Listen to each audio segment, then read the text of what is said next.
antara fokus hari ini. Malaysia terus komited cari kepastian punca tragedi MH370. Bandar Rockefeller berhak tentukan pemilikan FGV ke atas PT Eagle 5. Serta denggi semakin serius, lebih 71,000 kes dilapor seluruh negara. Dan lintas langsung negeri-negeri hari ini akan dimulakan dengan Pulau Pinang bersama Siti Nurul Husna Bukhari, diikuti Sabah bersama Jabini Ajim Lajim. Kami juga akan lintas langsung ke Sarawak bersama Damia Cassandra Manja, semuanya selepas ini.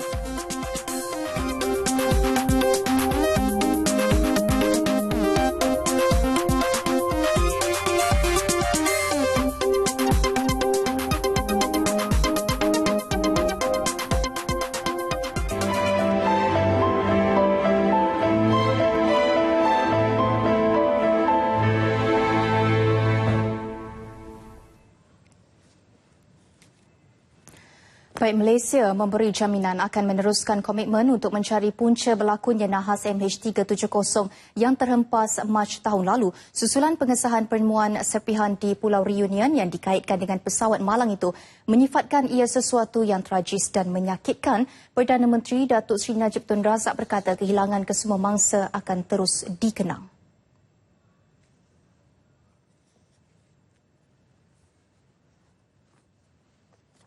They have our deepest sympathy and prayers. I would like to assure all those affected by this tragedy that the government of Malaysia is committed to do everything within our means to find out the truth of what happened. MH370's disappearance marked us as a nation. We mourn with you as a nation. And I promise you this, Malaysia will always remember and honor those who were lost on board MH370. Terdahulu pengesahan mengenai penemuan itu dibuat Perdana Menteri kira-kira pukul 1.45 pagi tadi dalam satu sidang media khas di Pusat Dagangan Dunia Putra PWTC di Ibu Negara. Beliau diiringi Menteri Pengangkutan Datuk Seri Liau Tiong Lai dan Timbalan Menteri Komunikasi dan Multimedia Datuk Jalani Johari. Today, 515 days since the plane disappeared, it is with a very heavy heart that I must tell you that an international team of experts have conclusively confirmed that the aircraft debris found on Reunion Island is indeed from MH370. We now have physical evidence that, as I announced on 24th March last year, Flight MH370 tragically ended in the southern Indian Ocean. This is a remote, inhospitable and dangerous area. And on behalf of Malaysia, I would like to thank the many nations, organizations and individuals who have participated in the search. Dalam pada itu, Malaysia akan menggunakan modul kerjasama yang pernah digunakan ketika misi mencari dan menyelamat SAR menerusi jawatan kuasa yang diwujudkan bersama China dan Australia untuk misi pencarian fasa baharu MH370. Jelas Menteri Pertahanan Datuk Seri Hishamuddin Tun Husin, kementeriannya bersiap sedia memberi kerjasama penuh untuk membantu Kementerian Pengangkutan dan pihak berkuasa Perancis dalam fasa baharu itu. Tambahnya lagi, masih banyak perkara yang perlu dilakukan terutama untuk mencari lokasi kotak hitam serta mengetahui punca sebenar insiden tersebut.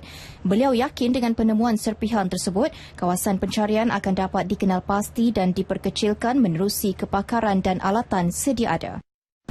Dan saya cukup yakin bahawa jawatan kuasa yang kita wujudkan trilaterally dengan China dan Australia sebelum ini boleh dimobilize, boleh digerakkan untuk memastikan template yang telah kita wujudkan dahulu digunakan sekali lagi dengan perkembangan terkini hari ini.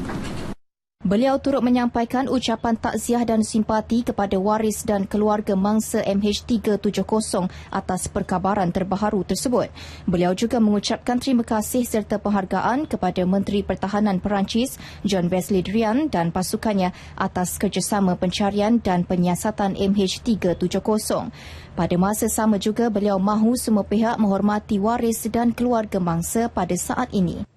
As the Minister in charge during the early stages of the search, this discovery brings back the pain of last year, and this news must be harder still for the families and crew of those on board MH370.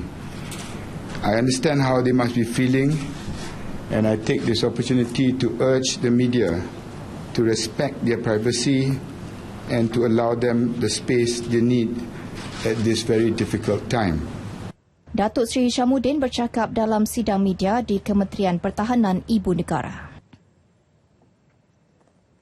Ubah strategi dengan fokus pencarian serpihan MH370 seterusnya di kawasan daratan sekitar Pulau Reunion. Itu pula pandangan pensyarah kanan Hidrografik Fakulti Geofarmasi dan Hartanah Universiti Teknologi Malaysia UTM, Ahmad Shahlan Mardi. Ini memandangkan pengesahan yang dibuat menjadi petunjuk serpihan bahagian lain berkemungkinan besar turut berada di kawasan pulau terbabit.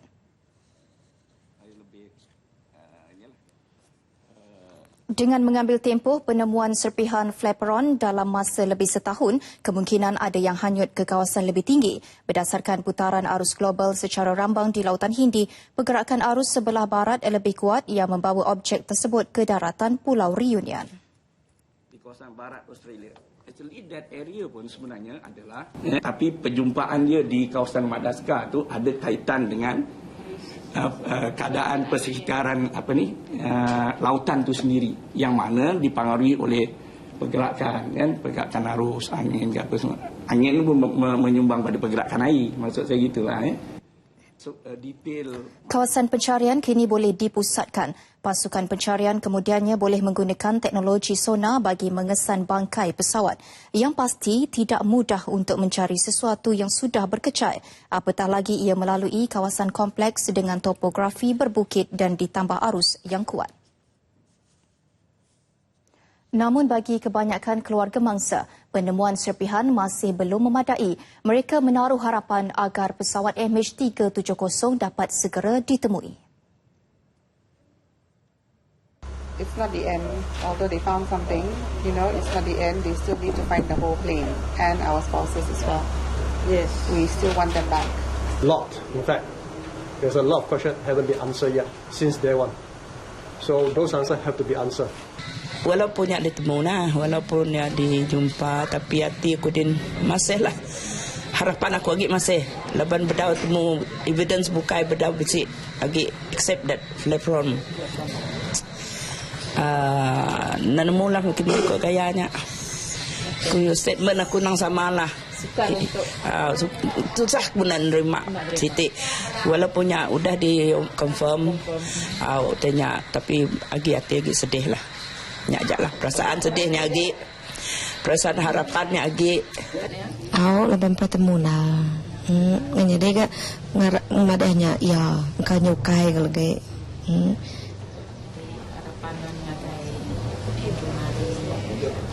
Ngarap kia gay hidup meh. Harap ke orangnya uleng iga nyaman meh.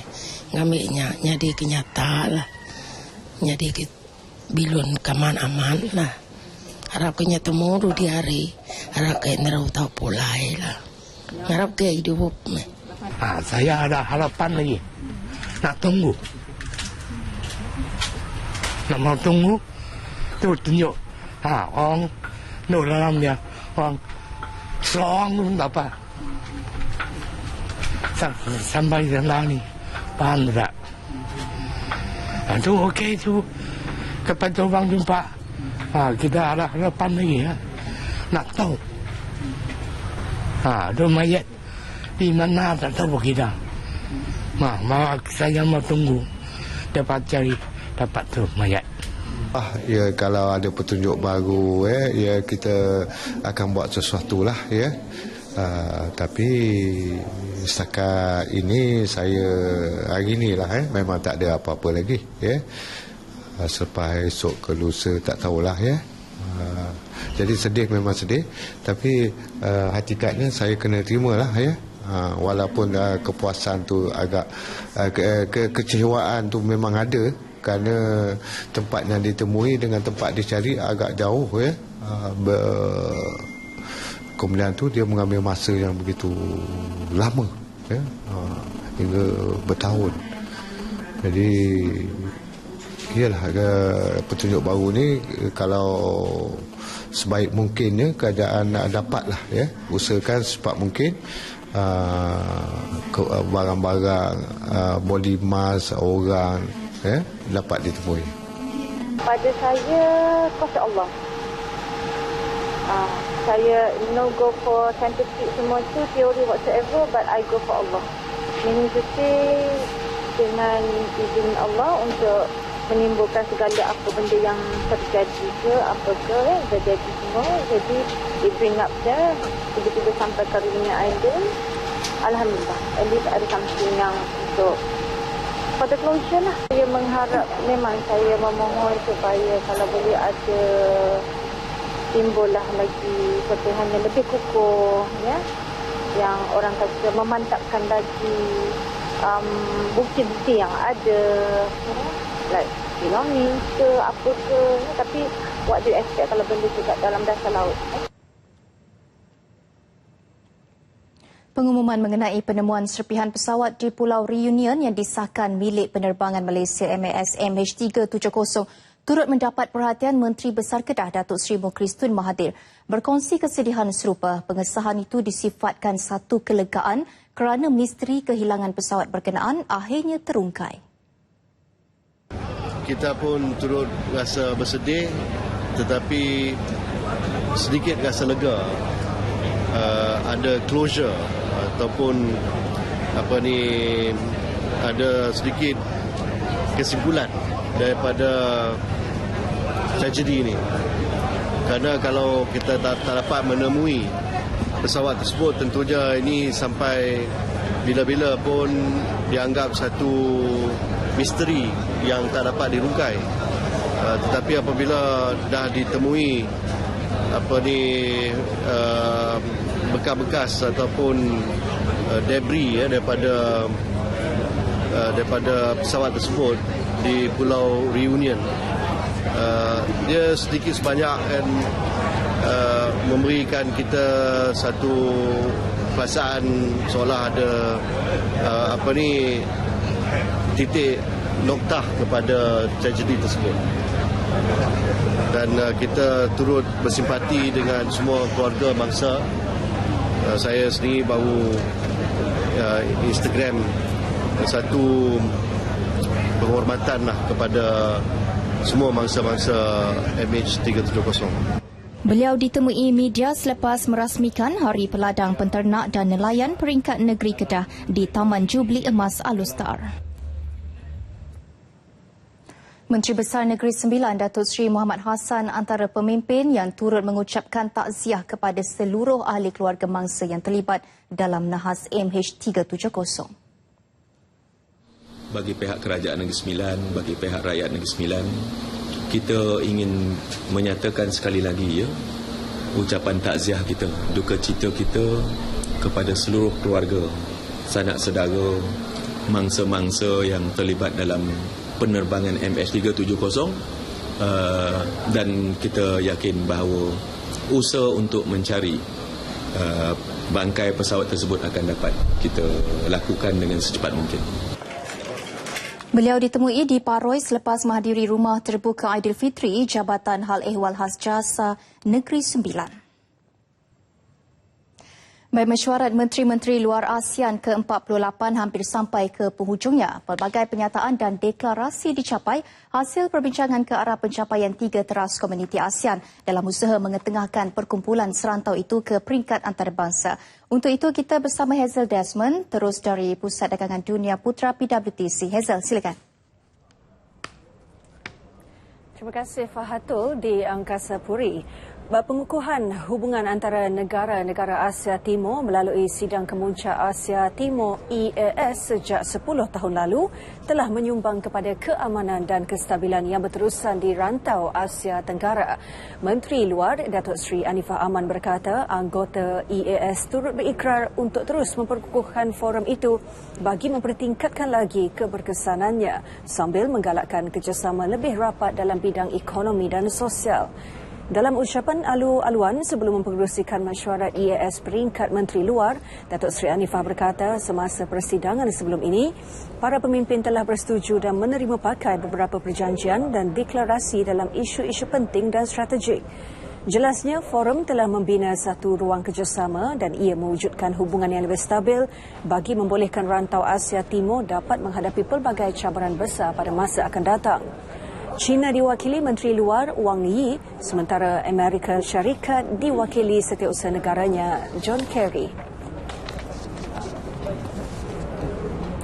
Sebelum itu, kira-kira 2 petang tadi, para Menteri Luar ASEAN meneruskan agenda AMM ke-48 dengan menghadiri mesyuarat Forum Serantau ASEAN ARF ke-22.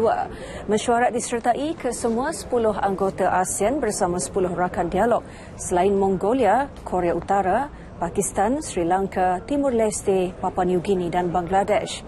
Mesyuarat ARF kali ini diadakan dalam bentuk sesi pleno dan pemukiman. Tahun ini menyaksikan ulang tahun ke-10 ARF setelah ditubuhkan semasa Malaysia menjadi pengerusi ASEAN pada 2005. ARF merupakan forum Asia Pasifik penting bagi menggalakkan dialog terbuka tentang politik dan kerjasama keselamatan di rantau Asia Pasifik. Forum ARF pertama kali diadakan di Bangkok pada tahun 1994.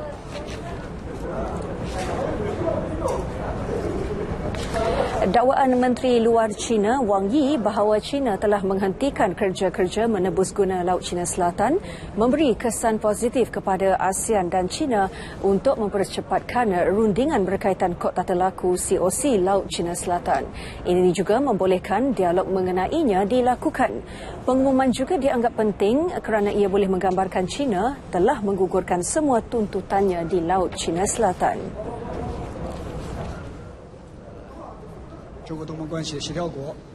This has caused a lot of tensions among some of the ASEAN countries, in particular with Vietnam and with Philippines, that the China construction in the South China Sea would affect them tremendously. With the announcement by the Foreign Minister Wang Yi, it will remove a very important tension in ASEAN, particularly between China and ASEAN. Jelas Tan Sri Dr. Michael melalui sesi dialog mengenai COC, ia dapat memastikan keselamatan maritim Laut China Selatan lebih terjaga. Semalam Wang Yi memaklumkan China telah menghentikan kerja-kerja penebus gunaan di Laut China Selatan sambil menjelaskan tiada sebarang aktiviti dilakukan ketika ini. Pengumuman dibuat dalam sidang media bersama Timbalan Perdana Menteri merangkap Menteri Luar Thailand Jeneral Tanasa Patima Prakon di PWTC. Reaksi positif China terhadap usaha ASEAN untuk menyelesaikan konflik di Laut China Selatan dan mewujudkan kemakmuran serantau jelas menunjukkan kuasa-kuasa besar menghormati pandangan kumpulan serantau ini. Malah Malaysia selaku pengerusi ASEAN tahun ini berjaya menonjolkan perlunya kepentingan ASEAN didahulukan. Sebagai pengurusi, walaupun mendapat tekanan daripada kuasa besar umpamanya China, Rusia dan Amerika Syarikat, tetapi Malaysia sebagai pengurusi telah menunjukkan bahawa kepentingan ASEAN didahulukan dan kuasa-kuasa besar itu dikatakan menepati dan akur dengan kehendak Malaysia sebagai pengurusi. Kejayaan ini juga memberikan harapan cerah ke arah pencapaian komuniti ASEAN bertemakan ASEAN berteraskan rakyat yang melambangkan pertubuhan serantau ini memperjuangkan kepentingan lebih 600 juta rakyatnya dan sebenar-benarnya milik mereka. Kementerian Pembangunan Wanita, Keluarga dan Masyarakat sedang giat membuat persiapan untuk Malaysia mendapat pengiktirafan negara tertua menjelang 2035. Mengikut unjuran PBB 2009, Malaysia akan mencapai status negara tua pada tahun 2030 apabila penduduk berumur 60 tahun dan ke atas mencapai 15% daripada jumlah penduduk. Di antara persediaan yang sedang diperhalusi adalah dari segi dasar warga emas negara dan pelan tindakan warga emas. Dalam persiapan menjelang pengiktirafan itu, kementerian ingin memastikan dasar dan pelan yang sedia ada dapat membantu warga emas menghadapi hari tua mereka dengan lebih baik.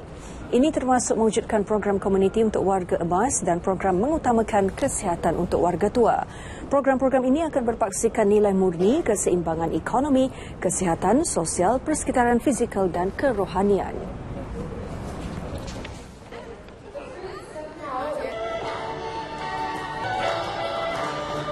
Menjelang 2035, insya-Allah kita akan dinamakan negara tua atau bahasa negara penuaan. Okey. Jadi oleh yang demikian, dasar dah ada, majlis dah ada ditubuhkan. Sekarang ini adalah untuk mengadakan lebih banyak lagi kemudahan yang diperlukan, kemudahan dan juga program yang diperlukan oleh warga emas, termasuk dari segi wellness. Di antara perkara yang akan dipertimbangkan juga adalah mewujudkan perkampungan pesara untuk warga emas mendapat kediaman yang selesa selepas bersara bagi mereka yang tidak tinggal bersama keluarga. Selain daripada itu, Kementerian Wanita juga akan mengkaji semula sama ada warga emas boleh bekerja sehingga umur yang mereka mahu seperti di negara Singapura. Beliau ditemui pada program lawatan bersama isteri-isteri delegasi mesyuarat Menteri-Menteri Luar ASEAN ke-48 di Putrajaya. Dalam program ini, isteri-isteri delegasi berpeluang melawat bangunan kementerian, melawat taska kanak-kanak kurang upaya dan krus tasik Putrajaya. Isteri-isteri delegasi juga berpeluang bersoal jawab bersama Menteri Kementerian Pembangunan Wanita, Keluarga dan Masyarakat, Datuk Seri Rohani Abdul Karim ketika sesi minum pagi. Bagi meraihkan delegasi yang hadir pada AMM ke-48, satu majlis makan malam gala dianjurkan malam tadi. Kesempatan itu diambil Malaysia selaku pengerusi ASEAN 2015 untuk mempromosikan kepelbagaian budaya dan makanan Malaysia. Dalam ucapan alu-aluan, Menteri Luar Datuk Seri Anifah Aman mempelawa delegasi untuk menikmati keenakan sajian masakan tempatan yang menjadi menu utama majlis. Beliau juga mencadangkan agar buah durian dipanggil sebagai durian ASEAN, memandangkan ia sudah terkenal dalam kalangan negara anggota. Majlis penuh variasi ini diserikan dengan persembahan nyanyian dan muzik tradisional daripada setiap etnik utama tempatan. Majlis turut dimeriahkan dengan persembahan fashion oleh peraga tempatan. Dan ketika ini sedang berlangsung sesi pleno Forum Serantau ASEAN ke-22 dan akan diakhiri dengan majlis penutupan AMM ke-48 sebelum sidang media mengenainya diadakan bersama Datuk Seri Anifah Aman sekitar 6.15 petang ini. Bersama kami lagi untuk laporan terakhir AMM ke-48 jam 8 malam ini. Kita kembali dahulu bersama Fahatul di Angkasa Puri. Baik, terima kasih Hazel Desmond. Baik, kerajaan hanya boleh memberikan pandangan serta cadangan tetapi keputusan akan ditentukan sendiri pemilik saham dan peneroka. Perdana Menteri Datuk Seri Najib Tun Razak menyatakan demikian dengan memaklumkan bahawa komuniti Felda diberi kepercayaan sepenuhnya untuk membuat keputusan berhubung pemilikan Felda Global Ventures FGV ke atas syarikat peladangan Indonesia PT Eagle High. Para peneroka dan pemilik saham boleh berbuat demikian dalam mesyuarat agung tahunan FGV kelak dan keputusan yang dibuat juga perlu mengambil kira segala kebaikan demi kelangsungan legasi Felda secara keseluruhan.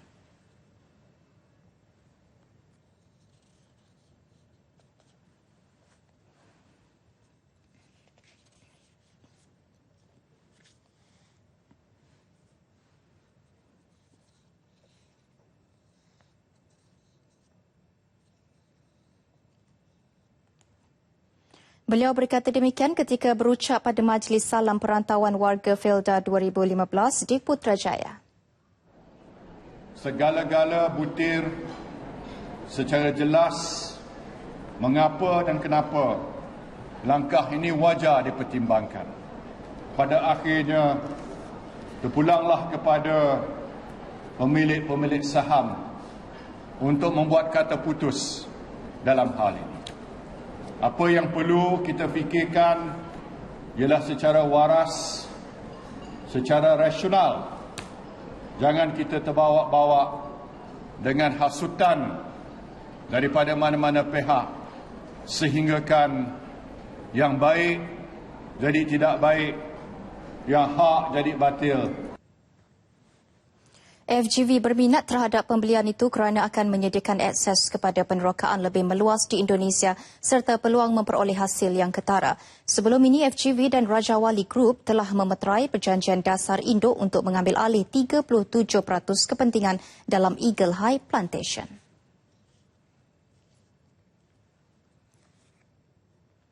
16 kompaun dikeluarkan Majlis Bandaraya Ipoh MBI ke atas kediaman yang positif pembiakan Aedes dalam operasi pecah masuk rumah di Taman Cempaka Ipoh Perak.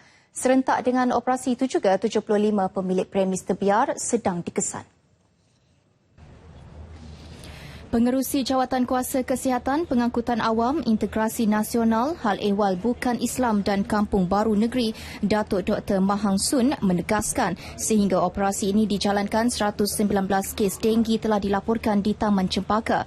Selepas 243 hari, kawasan perumahan itu masih berada dalam kategori lokasi panas denggi tertinggi di Malaysia. Serentak dengan itu, pihak berkuasa terpaksa melaksanakan operasi berkenaan bagi memusnahkan tempat pembiakan Aedes. Operasi disertai pelbagai agensi kerajaan termasuk Jabatan Kesihatan Negeri, Pejabat Kesihatan Daerah Kinta, Majlis Bandaraya Ipoh MBI dan pihak polis. Dalam masa sama, beliau mengharapkan pemilik premis mengambil langkah-langkah perlu untuk membantu pihak berkuasa menangani masalah tempat pembiakan nyamuk Aedes sekitar kawasan masing-masing. Kes terakhir melibatkan seorang kaki tangan kerajaan yang disahkan dijangkiti denggi pada 1 Ogos lalu. Sehingga kini, 27 notis di bawah Seksyen 5 Akta Pemusnahan Serangga Pembawa Penyakit 1975 telah dikeluarkan untuk memaklumkan bahawa pihak penguatkuasa akan datang untuk membuat pemeriksaan. Di samping itu, 7 notis di bawah Seksyen 8 Akta yang sama dikeluarkan menasihatkan pemilik premis membersihkan tempat yang berpotensi untuk pembiakan Aedes dan telah dipatuhi semua pemilik. Baik, seperti biasa, Nasional 5 diteruskan dengan laporan langsung negeri-negeri. Sebelum ke Sabah dan Sarawak, kita mulakan dengan lintas langsung dari Pulau Pinang bersama Siti Nurul Husna Bukhari. Silakan. Terima kasih rakan penyampai Farhatul dari Angkasa Puri. Sebanyak 71,001 kes demam denggi direkodkan di seluruh negara bagi tempoh Januari hingga Isnin lepas berbanding hanya 55,237 kes dalam tempoh sama tahun lalu.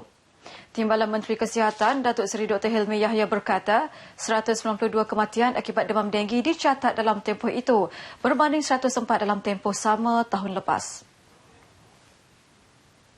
Selangor adalah negeri yang mencatatkan jumlah pesakit denggi paling tinggi dengan 40,058 kes. Diikuti Johor 7,170 kes dan Perak 6,545 kes. Terdahulu, beliau melancarkan Bulan Kebangsaan dan kempen Kibar Jalur Gemilang serta gotong royong perdana 1 jam menghapuskan Aedes peringkat daerah Barat Daya di Sekolah Menengah Kebangsaan Teluk Bahang. Program merupakan strategi lautan Biro Kebangsaan MBOS antara Kementerian Kesihatan, Kementerian Pendidikan dan Biro Tata Negara. Datuk Seri Helmi yang juga ahli Parlimen Balik Pulau memaklumkan kes denggi di negeri ini sahaja menunjukkan peningkatan yang membimbangkan. Memandangkan statistik pada 1 Januari sehingga 27 Julai lalu, Pulau Pinang mencatatkan 3,116 kes berbanding tempoh sama tahun lalu hanya 1,048 kes. Beliau berkata kerajaan sentiasa berusaha untuk memerangi nyamuk Aedes dengan melakukan pelbagai aktiviti termasuk gotong royong membersihkan kawasan pembiakan nyamuk dan semburan kabus. Bagaimanapun, sikap segelintir masyarakat yang enggan bekerjasama termasuk tidak membenarkan semburan kabus dilakukan di kediaman mereka menyukarkan usaha kerajaan menangani masalah demam denggi. Dia tahu tapi dia tak ambil tindakan. Bila orang datang untuk nak buat fogging buat semua, dia tutup rumah dia lari. Ada yang marah-marah kepada kita kerana kata penuhnya kereta dia dah kotor dan sebagainya. Itu alasannya. Jadi dia tak mahu bekerjasama. Ini itulah saya harap kita aware, kita tahu, tapi tak diterjemahkan sebagai dengan bentuk action, dengan bentuk tindakan. Very simple sebenarnya. Very simple. Beliau berkata kerajaan memerlukan kerjasama semua pihak terutama orang ramai dalam memerangi demam denggi. Orang ramai dinasihatkan meningkatkan kebersihan dan persekitaran rumah bagi mengawasi wabak penularan denggi yang semakin membimbangkan. Hubungan baik antara Malaysia dan Jepun yang telah sedia terjalin terus diperkukuh dan terjemah dengan pelbagai cara. Salah satu yang dapat dilihat menerusi perkongsian lukisan. Bertempat di Perpustakaan Seberang Jaya Bukit Mentajam, 310 lukisan dipamerkan pada pameran seni lukis kanak-kanak Malaysia dan Jepun. 121 daripadanya merupakan hasil lukisan pelajar dari negara matahari terbit. Penglibatan positif yang diterima ini memandangkan program tahunan ini telah masuk kali ke-21 penganjurannya. Timbalan Pengarah Pendidikan Negeri KK Yoh berpandangan lukisan-lukisan dari Pulau Pinang pula bakal dibawa ke Jepun untuk dipamerkan di pelbagai lokasi termasuk sekolah-sekolah yang terlibat dalam program ini. Majlis perasmian pameran ini disempurnakan Yang di-Pertua Negeri Tun Abdul Rahman Abbas. Hadir sama Presiden Mae Asaka Center, Mae Library Asaka Japan, Oike Fumiko dan Pengetua Sekolah Jepun Pulau Pinang, Yure Tatsumi. Kegembiraan Syawal terus dikongsi bersama inisiatif Kelab Media Mutiara Pulau Pinang, Mutiara, yang menganjurkan Majlis Jamuan Hari Raya Aidilfitri 2015 dengan berjemput 40 anak yatim Wisma Yatim Perempuan menceriakan kumpulan berkenaan. Menurut Presiden Kelab Mutiara, Zafran Nasib, selain mengeratkan silaturahim, penganjurannya juga salah satu tanggungjawab sosial yang perlu dilaksanakan dan tidak hanya tertumpu pada kerja semata-mata. Turut diselitkan aktiviti pentas bersama anak yatim seperti nyanyian, pertandingan menyambung lirik lagu raya dan teka-teki. Turut meraihkan insan-insan yang istimewa ni, anak-anak yatim kita walaupun telah kehilangan ibu-bapa, turut mereka merasa kekurangan, tapi kita di sini hadir untuk memberi semangat dan menceriakan lagi majlis hari raya mereka lah. Rasa seronok lah pada malam ni tengok adik-adik saya daripada pengundi sinilah yang tak dijangka lah. Tak pernah lah kami rasa macam happy, gembira pada hari ni yang Mutiara Media buat ni kan. Jadi saya rasa bersyukurlah bagi pihak budak-budak ni. Program seperti ini bakal dijadikan sebagai acara tahunan. Hadir sama pada majlis ini Ketua Polis Negeri Datuk Abdul Rahim Hanafi. Sekian dahulu bahan dari Pulau Mutiara. Berita selanjutnya bersama rakan penyampai Jovinia di Kota Kinabalu, Sabah. Terima kasih Siti Nurul Husna di Pulau Pinang. Salam sejahtera dan salam sehati sejiwa. Selepas insiden gempa bumi yang berlaku pada 5 Jun lalu, kaki tangan Taman-Taman Sabah secara rasmi akan mendaki semula Gunung Kinabalu Sabtu ini 8 Ogos 2015 bermula 8 pagi melibatkan 88 pendaki. Menurut Menteri Pelancongan Kebudayaan dan Alam Sekitar Datuk Seri Panglima Masidi Manjun, pendakian yang akan bermula dari Timpohon ke Laban Rata bertujuan menilai keadaan dan keselamatan laluan yang telah diperbaiki. Penilaian akan dibuat oleh Malim Gunung dan kaki tangan Taman-Taman Sabah yang kerap menggunakan laluan tersebut. Saya andaikan selepas kerja-kerja pemulihan ke puncak Selasa seterusnya, saya andaikan laluan untuk mendaki Gunung Kinabalu di beberapa tempat mungkin lebih mencabar daripada dahulu. Kena taruh barrier dulu, rock fall barrier, so that there's no possibility of rocks falling down on the mountain paths. Actually boleh pakai sekarang. We have used it a few times. We want to ensure, truly ensure that there's no possibility of rock fall. Mengenai laluan pendakian dari Laban Rata ke puncak Gunung Kinabalu, Datuk Masidi berkata pembaikan masih dijalankan termasuk usaha menggantikan laluan sedia ada yang telah rosak. Beliau ditemui media dalam majlis perhimpunan dan rumah terbuka Hari Raya Aidilfitri Kementerian Pelancongan, Kebudayaan dan Alam Sekitar Sabah di Kota Kinabalu. Pada majlis ini, Datuk Masidi turut melancarkan kempen jalur gemilang peringkat kementerian itu dan agensi-agensi di bawahnya. Sementara itu, kerja-kerja pembaikan sebuah jambatan menghubungkan Kampung Mesilau dengan Kampung Menteki Kundasang yang dihanyutkan banjir lumpur susulan insiden gempa Jun lepas dijangka siap dalam tempoh 6 minggu lagi.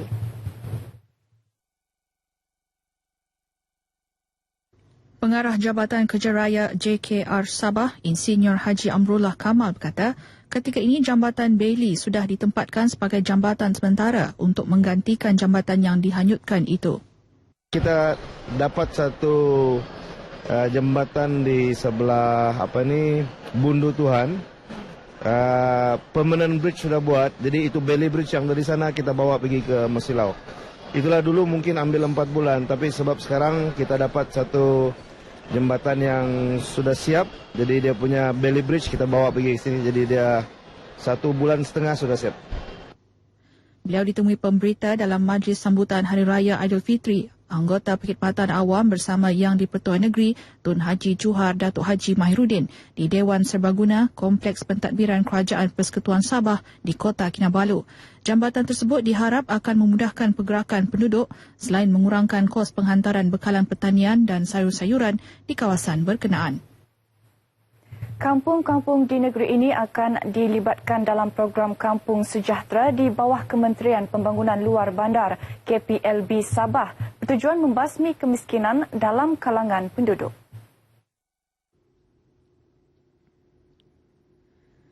Menurut Menteri Pembangunan Luar Bandar Datuk Radin Malik, program tersebut memberi tumpuan secara khusus kepada kampung-kampung yang mundur bagi pembangunan secara menyeluruh melalui projek-projek fizikal dan ekonomi yang mampu meningkatkan pendapatan penduduk. Program itu juga dapat mentransformasi kampung agar lebih membangun dan penduduknya mempunyai tahap sosioekonomi lebih baik. Beliau berkata demikian dalam majlis penutupan bengkel penyediaan pelan tindakan Kampung Sejahtera yang disertai 60 peserta di Kampung Rayuh Pangi Tenem. Panjang bengkel ini, kami telah dapat menimba banyak ilmu pengetahuan dan dari segi penyediaan dan pelaksanaan keperluan-keperluan penduduk Kampung Rayuh. Melalui bengkel ini mungkin saya rasa kampung ini boleh maju dan mendapat satu perubahan. Program ini amat baik bagi semua penduduk luar bandar dan saya harap program ini boleh diadakan lagi. Bengkel anjuran KPLB dan Institut Kemajuan Desa Infra Sabah ini melibatkan penduduk kampung secara aktif dalam memberi cadangan dan pandangan untuk menjayakan program Kampung Sejahtera khususnya berkaitan projek ekonomi. Individu yang dikesan melakukan penyambungan elektrik secara haram ketika operasi bersepadu dijalankan selama 3 hari bermula hari ini di daerah Sandakan akan didakwah di mahkamah. Pendakwaan akan dilakukan di bawah Seksyen 37/3 Akta Bekalan Elektrik 1990.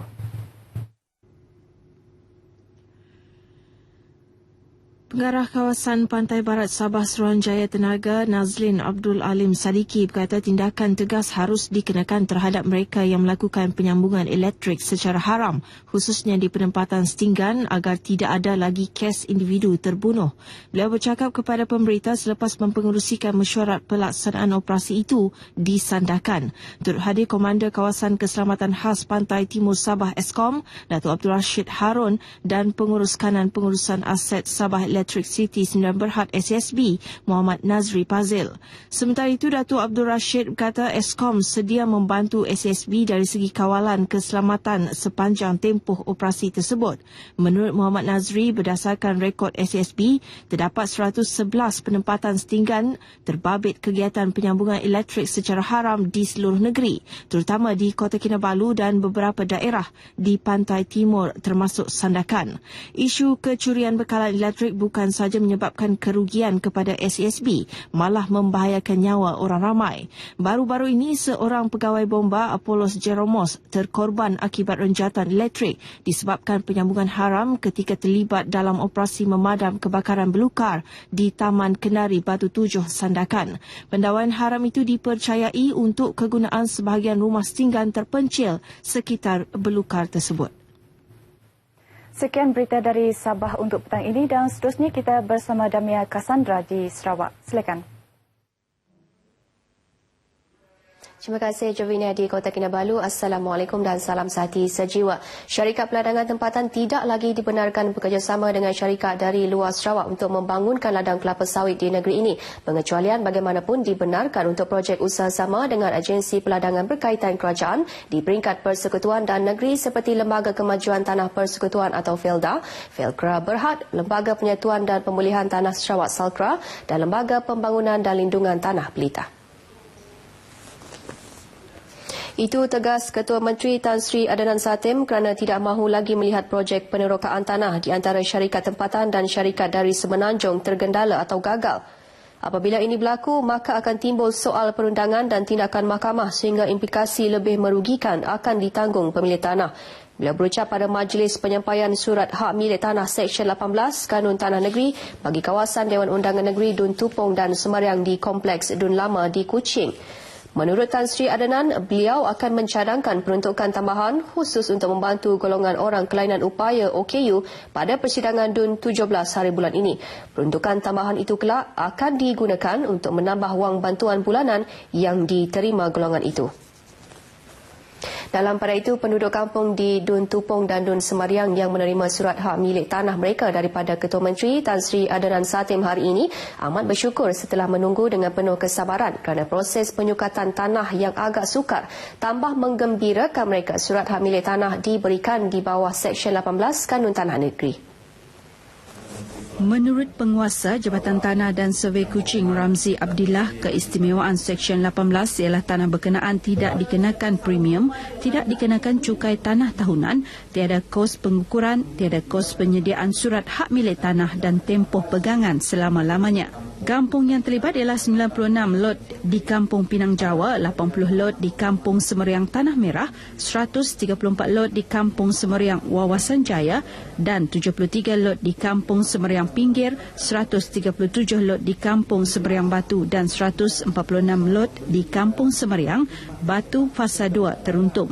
Tan Sri Adnan turut menyampaikan 7 lesen pendudukan sementara TOL di skim penempatan semula Rampangi Fasa 2 bagi penduduk yang terlibat dengan projek jambatan Sungai Sinjan Besar, Jalan Kampung Lintang Tupong. Beliau juga menasihati penerima surat hak milik tanah supaya menjaga harta yang dimiliki dengan sebaik mungkin dan tidak menjualkannya untuk keuntungan pada masa singkat. Kerajaan negeri amat menghargai sumbangan Skuadron Perkhidmatan Khas Udara SAS dari Australia yang membantu ketika operasi pencerobohan keselamatan negara semasa Perang Konfrontasi pada tahun 1962 sehingga 1966. Menteri Pembangunan Sosial Tan Sri William Mawan Ikom yang menzahirkan penghargaan atas pengorbanan dan sumbangan sekutu dalam Commonwealth seperti New Zealand yang membantu pasukan keselamatan tempatan sehingga membawa kepada keamanan yang dinikmati kini. Tan Sri Mawan berucap pada Majlis Makan Malam Apresiasi Borneo Reunion di Kuching. Teks ucapan beliau dibaca oleh Menteri Muda Kebudayaan dan Warisan Sarawak Liwan Lagang. Sementara itu, ahli SAS Major General Michael Jeffrey yang mewakili pihak pasukan keselamatan dari Sekutu Commonwealth amat berterima kasih kepada Sarawak atas pengiktirafan yang diberikan kepada mereka. Negara Malaysia BNM mahu pihak bank, perusahaan kecil dan sederhana PKS dan individu peka mengenai penggunaan e-payment iaitu transaksi pembayaran dalam talian. Pengarah Jabatan Dasar Sistem Pembayaran BNM Tan Yat Chuan berkata terdapat 18 juta pengguna perbankan internet di seluruh negara namun hanya 8 juta sahaja yang aktif. Justru bagi menggalakkan penggunaan sistem berkenaan, BNM akan menambah jumlah terminal kad pembayaran daripada 420,000 terminal yang ada sekarang kepada 800,000 terminal menjelang tahun 2020. Tan memberitahu pada sidang media pada jelajah pembayaran dalam talian peringkat kebangsaan di Kuching. Beliau berharap agar jelajah tersebut dapat meningkatkan jumlah penggunaan transaksi dalam talian. Jelajah bagi memberi penerangan selain memupuk kesedaran penggunaan e-payment sejajar dengan pembangunan semasa yang pantas dan cepat. Atlet Sarawak berjaya menyumbang sebanyak 7 pingat iaitu 2 emas, 2 perak dan 3 gangsa pada Sukan Olimpik Istimewa di Los Angeles yang melabuhkan tirainya Ahad lalu.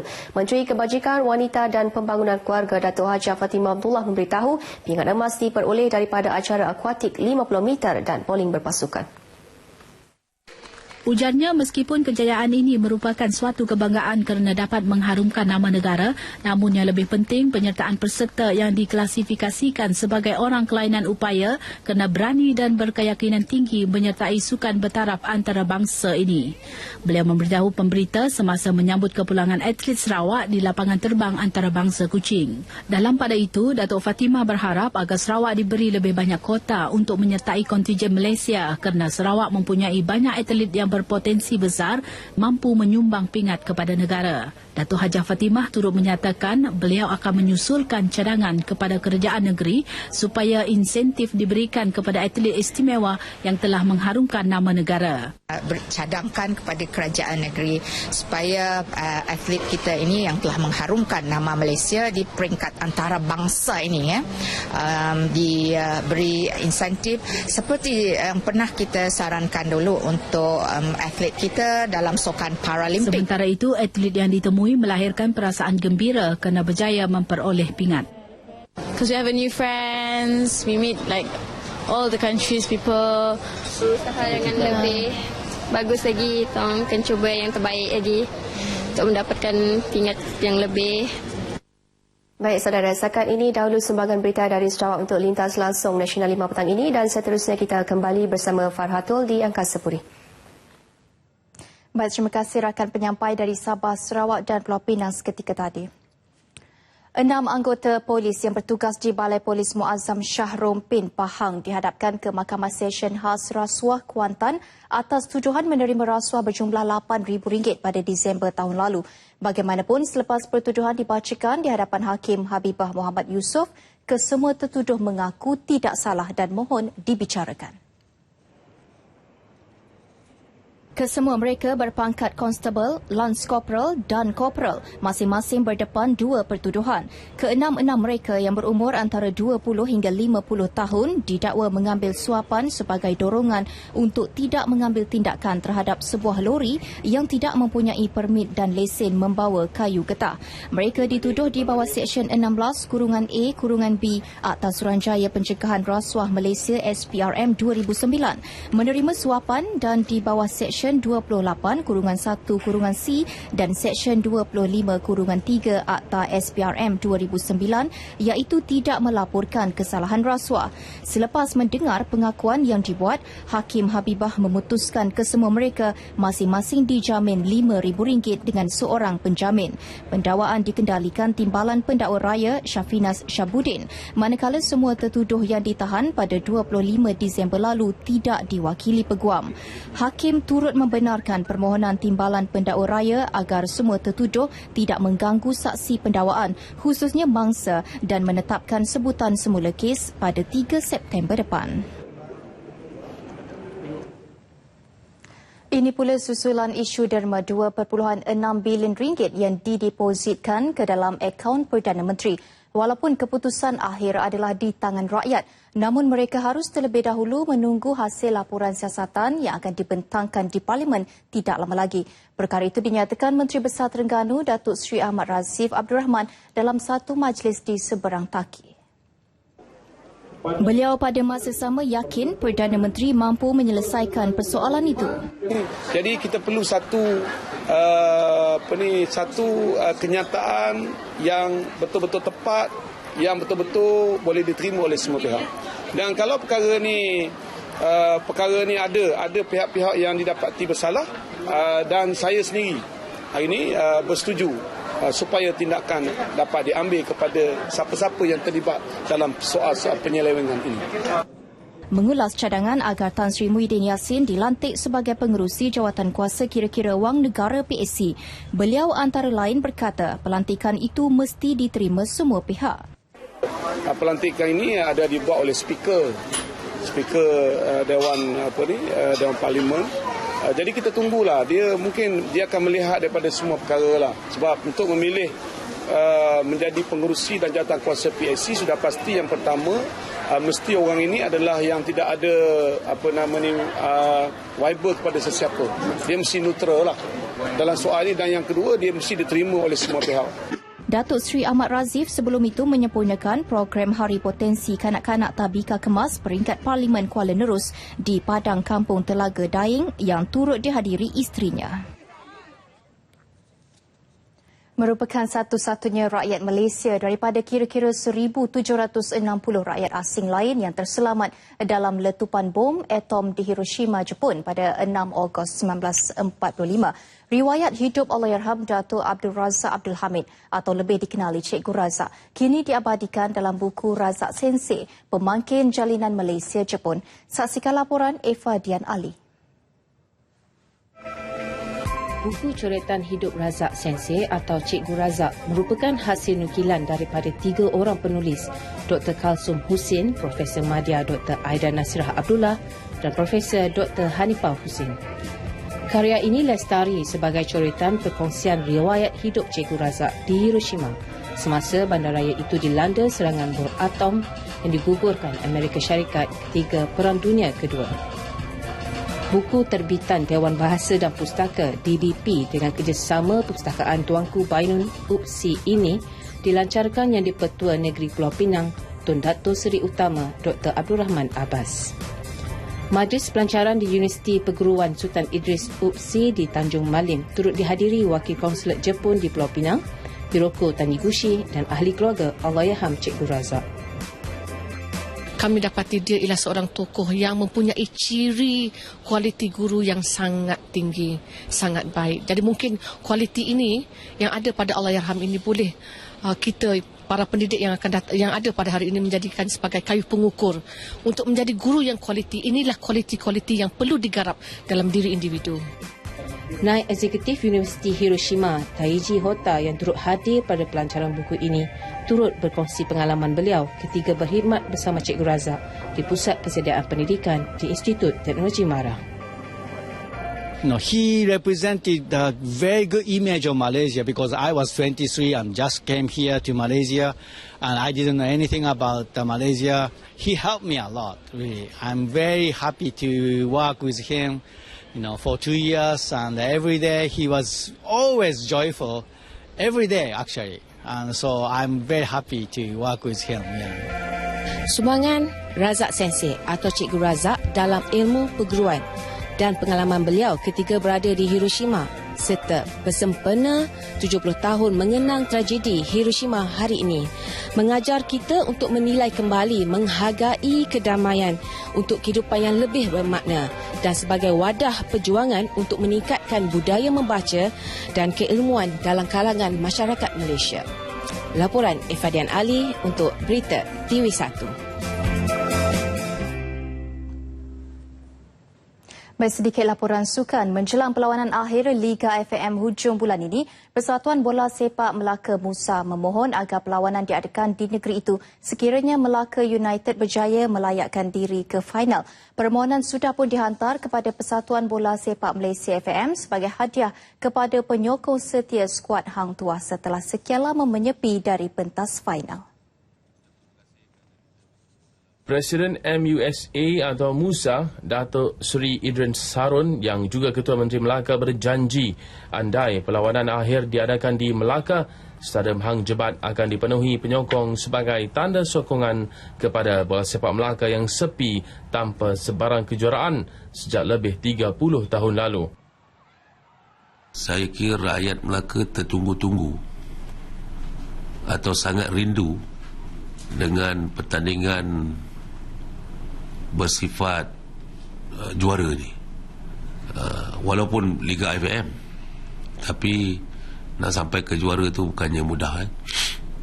So pemenang kepada juara Liga ni akan masuk ke Liga Perdana, begitu juga naib johannya pun akan masuk Liga Perdana. Jadi saya akan merayulah kepada pihak FAM supaya menganjurkan pertandingan akhir merebut juara Piala Liga ini diadakan di Melaka. Beliau ditemui selepas mempengerusikan mesyuarat mingguan Exco Kerajaan Negeri Melaka di Seri Negeri Air Keruh. Melaka United kini di landasan tepat untuk ke perlawanan akhir apabila mendahului kumpulan B dengan baki 3 perlawanan lagi untuk diharungi. Pendahulu kumpulan A, Perlis hampir pasti menjadi lawan skuad Hang Tuah pada perlawanan akhir yang dijadualkan pada 30 Ogos ini. Kali terakhir Melaka muncul juara adalah pada tahun 1983, iaitu kejohanan juara Liga Perdana dan terus kemarau kejuaraan selepas itu sebelum beraksi di Liga Division ketiga sejak 5 musim lalu. Sedara pengesahan mengenai penemuan serpihan milik MH370 walaupun meruntun hati ramai antara kita, namun setidak-tidaknya memberi jawapan awal kepada misteri kehilangannya. Buat ahli keluarga, bertabahlah, dunia sentiasa mendoakan mereka. Nasional 5 berakhir di sini menyusul laporan meteorologi. Assalamualaikum, salam sehati sejiwa.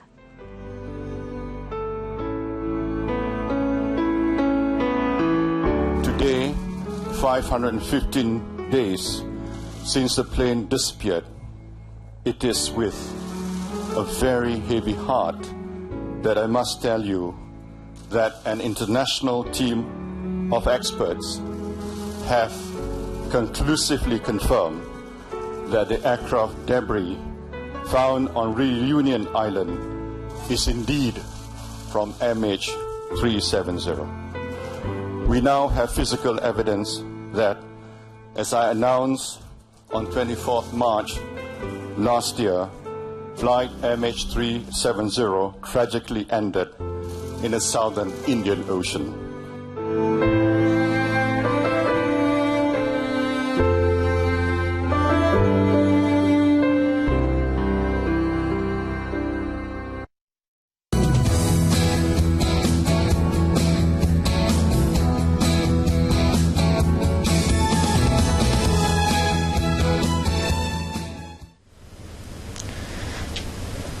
Assalamualaikum dan salam sehati sejiwa. Keadaan angin kencang dan laut bergelora yang berlaku di kawasan perairan utara Sabah masih lagi berterusan dengan amaran laut kategori pertama yang telah dikeluarkan sebelum ini telah dilanjutkan sehingga ke hari Rabu hadapan 12 Ogos, yang mana keadaan di kawasan perairan Kudat dan pantai barat ini adalah berbahaya kepada semua aktiviti bot-bot kecil seperti bot-bot nelayan dan bot-bot pelancongan serta kepada aktiviti rekreasi dan juga sukan laut. Sementara itu, amaran kategori kedua juga masih lagi berkuat kuasa di kawasan perairan Phuket, Kondo, Reef North, Layang-Layang, Palawan dan juga Labuan. Serta amaran kategori yang pertama di kawasan perairan Sulu, yang mana keadaan di kawasan perairan ini berbahaya kepada aktiviti bot-bot kecil juga kepada aktiviti perkapalan termasuk perkhidmatan feri, yang mana kesemua amaran ini berkuat kuasa juga sehingga hari Rabu hadapan 12 Ogos. Sementara itu, keadaan cuaca di Semenanjung pada ketika ini diperhatikan agak lembap dengan hujan ketika ini di sebelah selatan, melibatkan daerah Kota Tinggi, Kulai Jaya, Johor Bahru dan juga Pontian di negeri Johor. Juga di kawasan Pantai Timur iaitu di 1-2 tempat di sekitar negeri Terengganu dan juga Pahang. Dijangkakan hujan yang sedang berlaku di negeri Terengganu dan juga Pahang ini akan berterusan sehingga ke lewat petang ini, manakala di negeri Johor dijangka reda sepenuhnya menjelang senja nanti. Di negeri Sabah pula, keadaan cuaca pada ketika ini diperhatikan amnya cerah di hampir ke semua bahagian, kecuali hujan yang berlaku di 1-2 tempat di sekitar bahagian pantai barat, terutamanya di Kota Kinabalu. Bagaimanapun ianya dijangka reda dalam sedikit masa lagi. Keadaan cuaca di wilayah Persekutuan Labuan diperhatikan pada ketika ini hujan. Di negeri Sarawak pula, keadaan cuaca juga agak lembap, terutamanya di sekitar bahagian Mukah dan juga Sibu, di bahagian Miri serta 1-2 tempat di bahagian Bintulu dan juga Kapit. Dijangkakan hujan yang sedang berlaku di negeri Sarawak ini akan berterusan sehingga ke awal malam ini. Seterusnya, saudara, kita akan meninjau tinjauan keadaan cuaca untuk sepanjang hari esok bagi bandar-bandar utama di seluruh Malaysia. Dan dengan itu sekian sahaja dari Jabatan Meteorologi. Assalamualaikum dan salam sehati sejiwa.